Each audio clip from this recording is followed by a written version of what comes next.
Yes, so first of all, we'd like to thank, of course, the organizers and all of you, so you stay for the last day of the conference to participate in this session and to listen to this talk. So yeah, my talk will be about the multipartite entanglement generation and using, in particular, superconducting quantum circuits. And the basic element that we used, of course, Josephson junction, and therefore we're using materials that we call Josephson metamaterials. And that work is done at Aalto University, and all the measurements were performed at Aalto University in Finland. And the fabrication of the samples was done by the VTT, which is the Finnish Center for Technology, and maybe you're familiar with that. And also right now, I'm also working at Terra Quantum, so it's a Swiss-based company, but this work is done only in Aalto and VTT. And right now in Aalto University, we have multiple groups and the open positions for PhD students and postdocs. So if you know someone and someone in your group, will be nice to have them, and please write to Dr. Sorin Peruano, who is the group leader at Aalto University. So let's then go deeper into the basically multipartite entanglement. So essentially what can be done using entanglement in quantum technologies we're already well aware of, and multipartite entanglement is basically a resource that we can leverage for multiple applications such as computing, sensing, or communications. And basically, this multipartite quantum entanglement can be used as an additional resource for quantum devices, for existing quantum tools, such as optical or superconducting devices, for instance, based on the artificial multi-level atoms, such as qubits or qubits. And then multipartite entanglement can serve as a, let's say, sort of mediator for the interaction between different parts of the quantum processing units, for example. But of course, this system that generates multipartite entanglement at this certain states can be used as a basically separate quantum engineering toolkit, so we can perform measurement-based computing based on the multipartite quantum entanglement or distributed quantum sensing, but I will tell about this later. And of course, there are different approaches, and of course, in optics, people quite advanced with the multipartite entanglement generation, and there'll be some work that people generated and different groups generated multiple modes, like dozens, even hundreds of modes, so really large states. And of course, this is in terahertz range, so it's compatible with the current optical quantum devices. But of course, some of these, especially, kind of optical setups, they could be pretty complicated, so it's not like a single system on a chip, and the complicated tuning is required. It may be pretty challenging. And of course, the frequency range is not compatible directly with superconducting devices that are probably the most advanced devices for computing, at least. And of course, in microwaves, there is a kind of urgent need to generate multipartite entanglement as well, because frequency range is suitable for superconducting QPUs, and it can be used and connected to the superconducting QPUs, but also in the communication open space for certain detection problems. Entangled microwaves is also a very, very promising tool.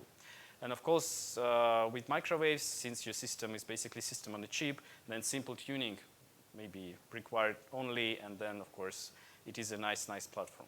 But of course, there are several engineering challenges, and of course, now we have limited number of modes, and all these kind of only started, and it's ongoing process. So basically here I will tell about the platform for the generation of the multipartite entanglement in microwaves.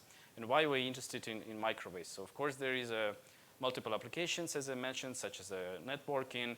In the distributing superconducting quantum computing is also kind of a hot topic. So here you can see an example where we have, not we, but a group in the ETH, they had two fridges and they connected through a huge tube, and then they try to entangle, let's say, different systems through this tube. And of course, in some kind of the distributed quantum computing platform, that multipartite entanglement can be used.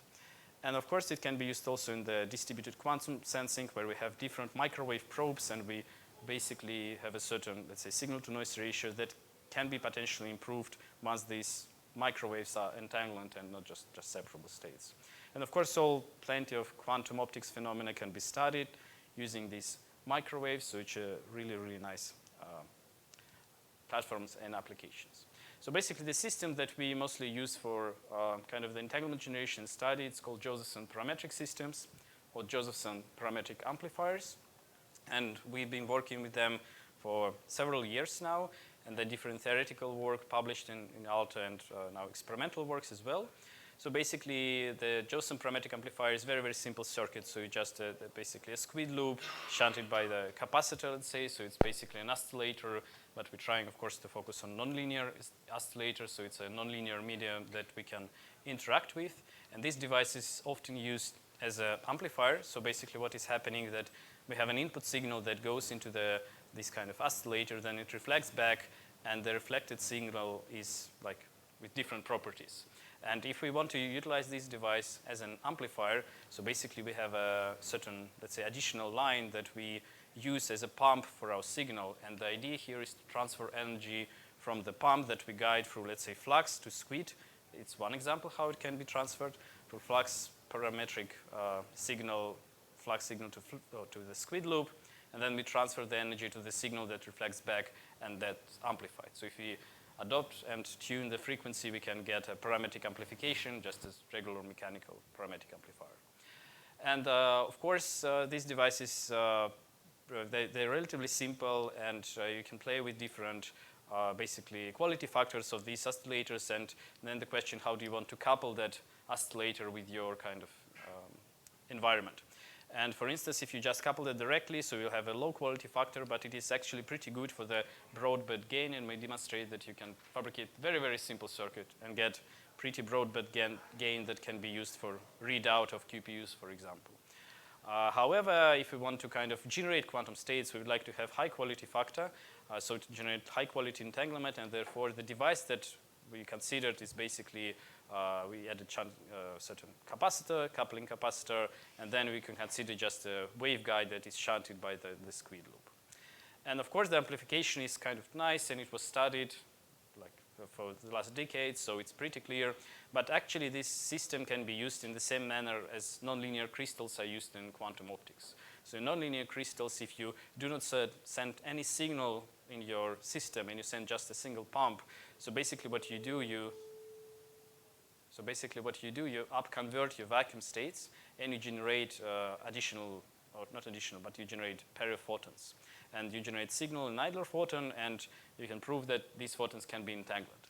And that's kind of the way how you can generate bipartite entanglement.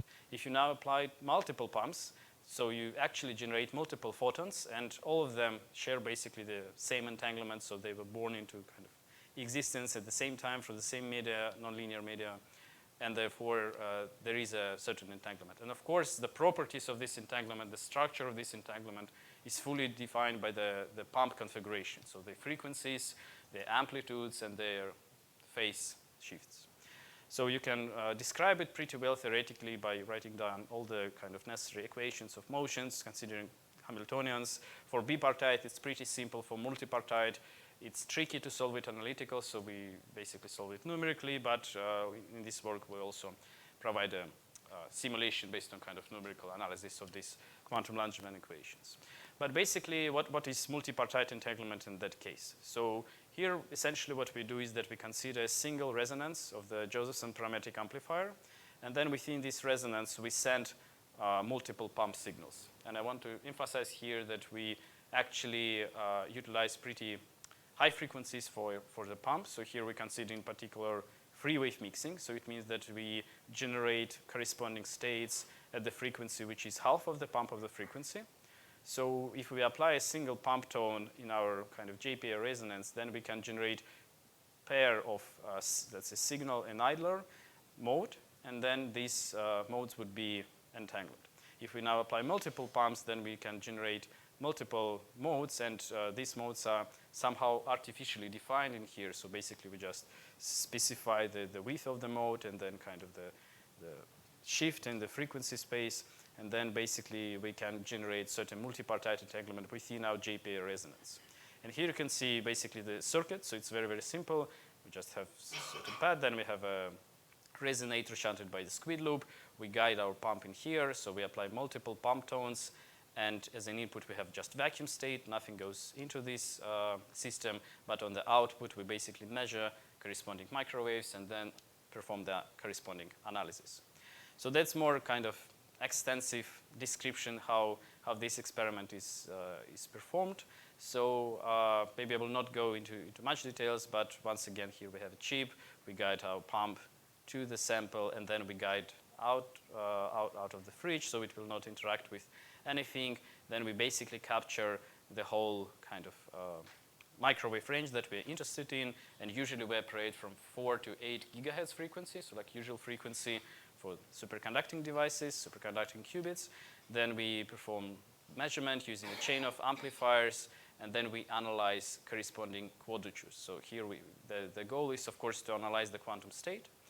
And of course, like multipartite entanglement is quite a broad topic. So here we in particular focus on the tripartite entanglement, so where we define 3 modes, and 4-partite, or tripartite and quadripartite case.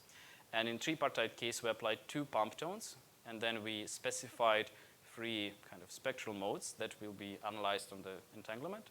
And in quadripartite, we applied 3 pump tones and then analyzed modes. And as you can see here, the JPA that we're working with, it has very narrow band because it's kind of the high quality factory device. And here the kind of bandwidth is only about 7 megahertz. So we basically define these modes like 2 megahertz, less than 2 megahertz bandwidth. And the quadripartite case, we kind of squeeze them and define less than 0.5 megahertz. And that's kind of an arbitrary, so we can define these modes as we like, and then basically fit as many modes as possible. And the frequency that our device is operating on, so here you can see the kind of DC frequency with the external flux.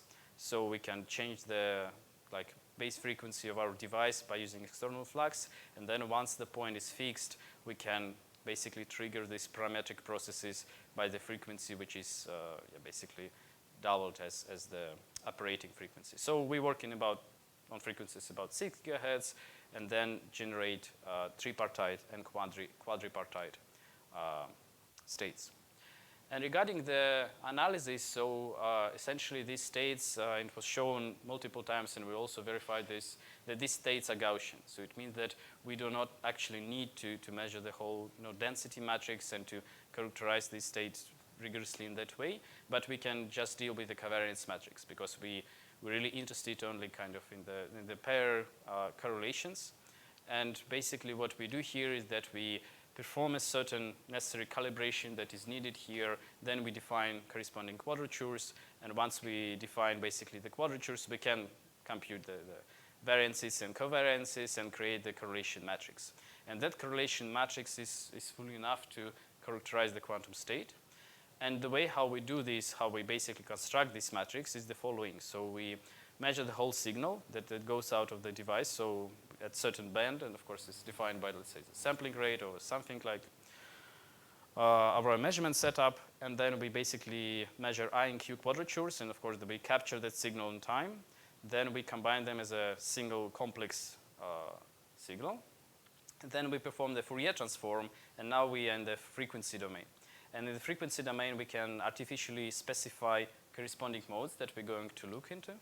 And then once these modes specify for each mode, for each kind of this window separately, we can again perform inverse Fourier transform, go into the time domain, and compute corresponding correlations between different modes.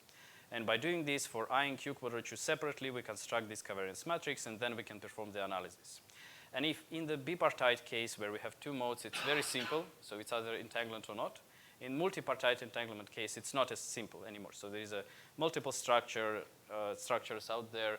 It could be pretty complicated and cumbersome, but basically there is a PPT criteria, and of course it is used for analyzing the bipartite case, but you can generalize it and basically compute the corresponding eigenvalues of your covariance matrix, and if those eigenvalues, let's say less than 1, then basically you get yourself a fully inseparable state. And that's sufficient for only kind of pure states. And however, there are states that are, let's say, a mixture of separable states. And this state is kind of not the so-called genuinely entangled. So they will introduce a term, a genuine entanglement. So basically, you want to eliminate these states as well. So you want to have a pure genuine entanglement. And there were different criteria introduced by Van Luck and Furzawa work, but there was a nice kind of criteria in Teh and Reed paper where they basically perform this analysis of different covariances and introduce just a single number that can characterize whether you have entanglement or not. And we basically use this criteria to characterize whether we had genuine entanglement or not, because that's kind of our final goal. And let's say that is the most complicated entangled state to create. And here's the example of the kind of experiment. So we also perform the simulation as well. And here we basically evaluate this kind of entanglement criteria number, a single value. And if it's less than 1, then we have genuine entanglement. And then what we start to do is that we apply, so in tripartite case, we had 2 pumps. So we apply 2 pumps at a similar pump amplitude. Then we start to vary pump amplitude and see how the criteria changes. And in the beginning, you can see that it is around 1, so it's kind of too weak basically to characterize. But then once we kind of start to increase the power, we see that pattern. So at first, the state is entangled. And when we increase the power more, then we basically lose our entanglement. And the same for kind of the same behavior is for different phase difference between pumps. But basically, you can play with these phase differences and construct the entanglement that you want. And for the quadripartite case, it's too complicated, so we just optimize over all possible phases. So here is just kind of one behavior. And here you can see that we also verified that you can generate 4-mode state that is genuinely entangled. And you can play with this structure. You can get, let's say, fully inseparable state, but not generally entangled. So basically, there is a possibility, and here is like a toolkit that you can use to construct the state. And here is the example of the covariance matrix that we analyze. So by looking at this, it is hard to judge what is happening there. But then applying all these criteria that involve some optimization, you can decide whether it's genuine entanglement or not. And of course, in terms of the, let's say, application for the quantum computing and for the, let's say, measurement-based quantum computing, it is interesting to analyze what are the states that we generated. And usually in literature, you can find the term like H-graph states, so basically states, Gaussian states that were generated by certain Hamiltonians, and the kind of corresponding correlations between different modes defined fully by the Hamiltonians and very particular Hamiltonians. And basically, you can, let's say, write down your Hamiltonian in the following way, and then you have adjacency matrix that defines your graph. And usually, this H-graph, they include only 2-mode squeezing. So once you have a pump, and then you have 2 modes, and then you have another pump, another 2 modes, etc. But in our case, what we do is that we actually apply these pumps simultaneously. So it means that we generate actually more complicated correlations than just like 2-mode squeezing, like step by step. So we generate a different type of correlations, which in the literature could be called like beam splitter, because it's similar to what is generated when you have 2 beam of light that interacts on a beam splitter. So it's kind of a similar but not the same type of correlation. And here you can see the example of these kind of graphs. So A and B is basically what we generated in this work. So we generated, since we have a pump between 1 and 2 and between 2 and 3, we generated 2-mode squeezing between these corresponding modes. But we have also another type of correlation, the beam splitter, that is generated effectively because of this simultaneous application of pumps between 1 and 3. So we kind of conclude the graph. The same for the 4-partite case. And we also demonstrated theoretically that you can apply more pumps and then generate only 2-mode squeezing everywhere. And then you deal with something like GHZ states, so that can be utilized then for, indeed, measurement-based computing. But this, what we call generalized H-graph states, so it is not limited by 2-mode squeezing. More complicated correlations can be introduced, and theoretical analysis is kind of presented in the paper. And here, if you compare it with optics, so here actually modes are not interacting directly, right? So we don't have actual beam splitters where they interact. So basically, it is happening with the same nonlinear environment, and all this kind of entanglement is happening because of the basically absorption and then emission of correlated photons. So, however, there are several questions still open. So it's a nice platform, but how to overcome frequency crowding? Because if we deal with 7 megahertz, we cannot place, 50 modes there. We cannot basically separate them from each other. It's become too dense. So the next question is how to get entangled microwaves at desired frequencies, because here, okay, our device works at 6 gigahertz. We can design another device that works at 5 gigahertz. But if you would like to get entangled photons at 4 and 8 gigahertz, it's a really interesting question. So how to get them at desired frequencies. And then also how to separate them physically. Because for multiple applications, especially sensing, you would like to have a separated in space. And if you have them so dense, it is just impossible to design so narrow filters, so very, very challenging. So the idea is to use another device that is called the traveling wave parametric amplifier. So it works similar but in a different manner. So Josephson parametric amplifier is a cavity-based amplifier, but traveling wave amplifier, that's a very complicated device. So it consists about 5,000 Josephson junctions, and it contains a certain element that is called superconducting nonlinear asymmetry elements, snails. So and then you have more than 1,600 of these snails in the device, and basically if you want to operate it as an amplifier, you send your signal into this domain, and you send the pump as well. So now the pump is not transferred through the flux, but directly kind of inside the device. And then you can design your media in such a way that the energy of the pump will be transferred to the signal, and the longer the amplifier, the higher you get the gain.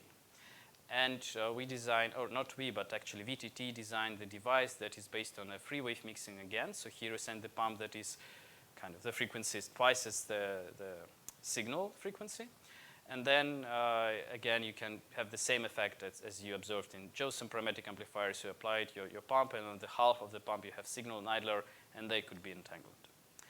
So basically here you can see the results for the amplification. It's not very interesting for this topic of my talk, but basically we generate like 13 dB on average from 4 to 8 gigahertz, which is really good for and really broad band for amplifier. And here you can see like all band from 4 to 8 gigahertz, and the amplification is pretty high. And you can suppress this kind of ripple profile by suppressing slightly the pump power and get nicer and more stable profile. And here basically the scheme, how we utilize these devices to generate bipartite entanglement. So here our focus was basically we would like to start with a bipartite entanglement, but with modes that are separated from each other as much as possible basically.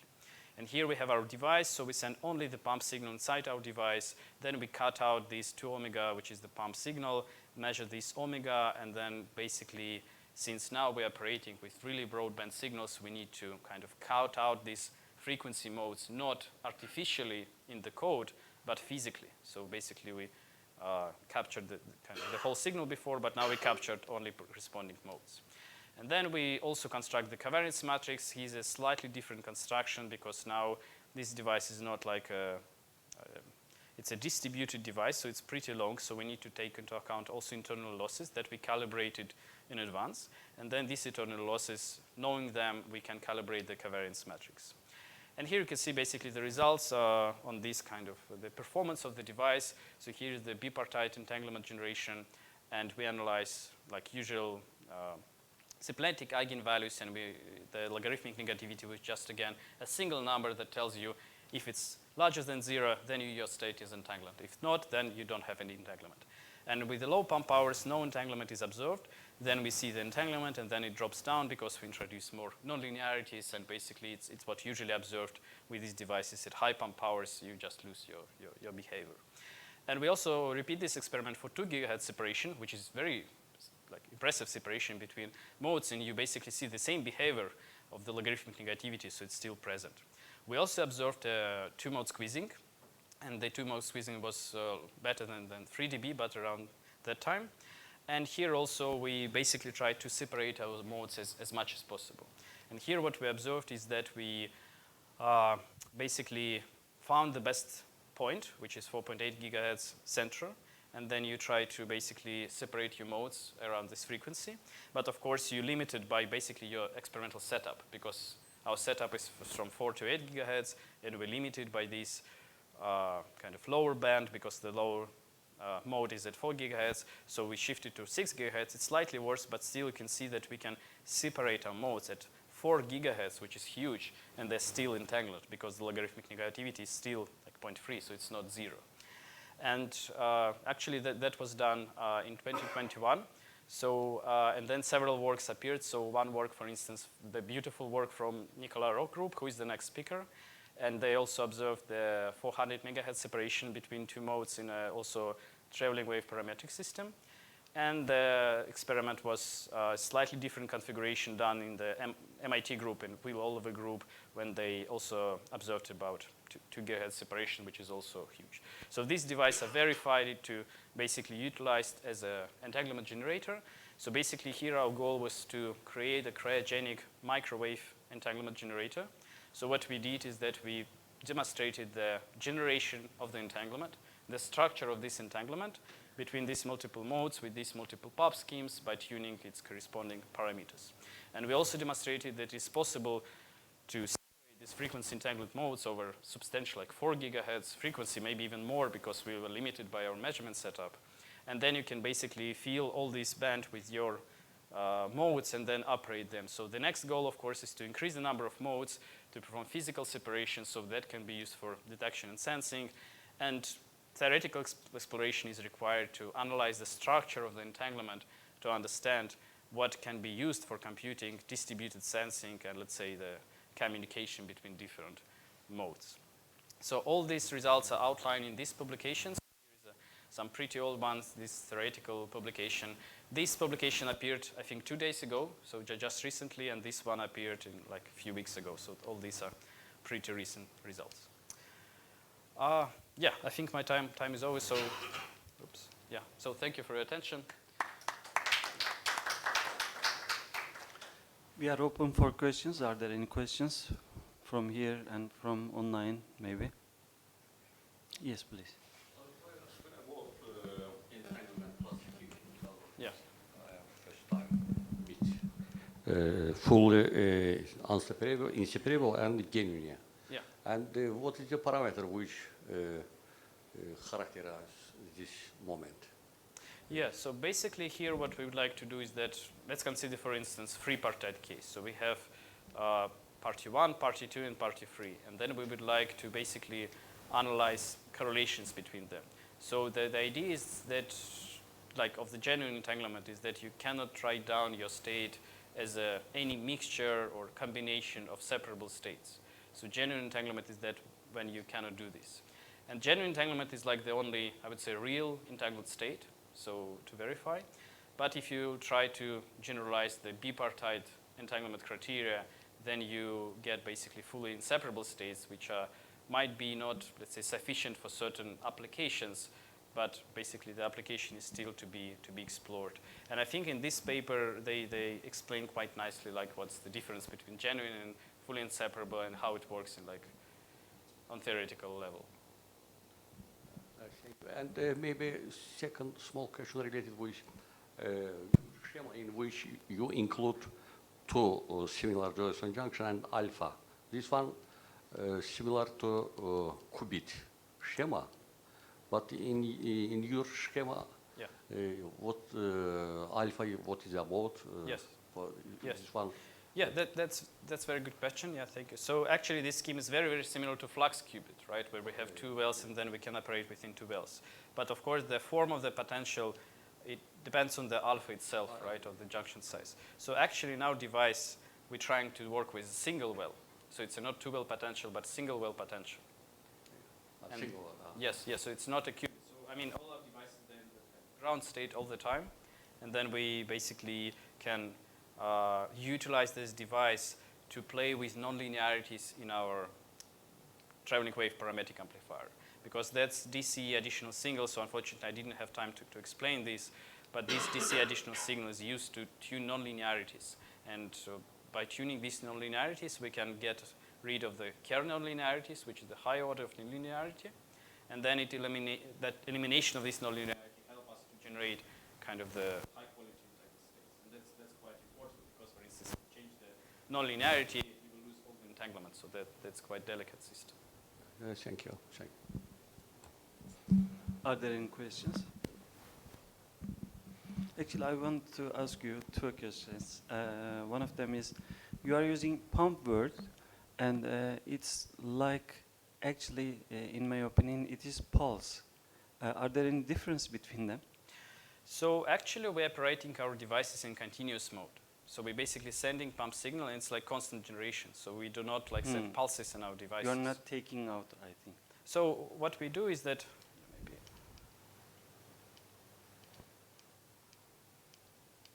maybe that's good.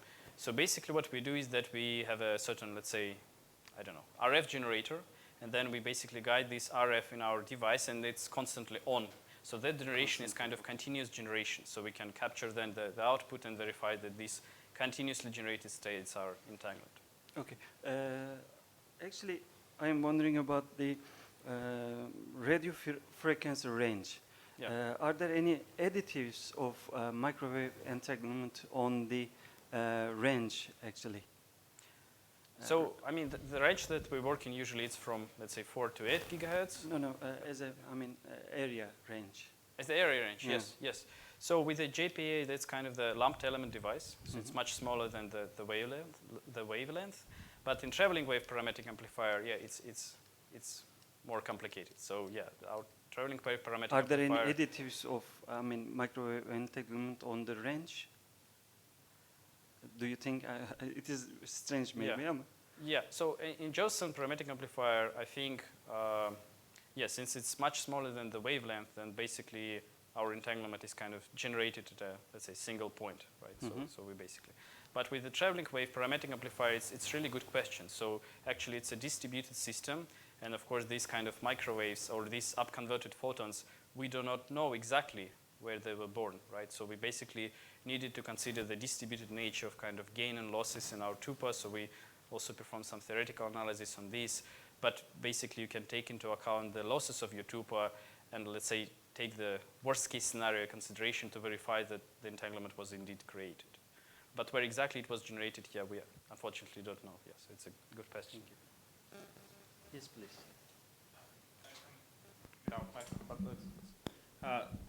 Do you have any idea how many photons you generate? And can you measure, for example, the Fock state, like beyond this just correlators?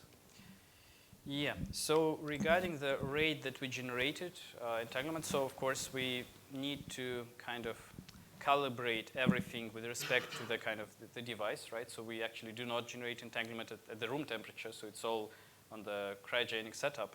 And here basically we also, in the work on the JPA, we provided certain estimate how basically on the kind of flux of photons, so how many photons are generated per second. And what we also introduce is kind of entangled beats per second generation. And that also depends on your kind of bandwidth that you take into consideration. And I don't remember exact numbers, but I think it's like about giga entangled beats per second. But that's mostly comes from the bandwidth of the device. But regarding the Fock state, so we never thought about this and never tried. But I think it might be possible to try, yes. Okay, are there any questions more? No? Thank you.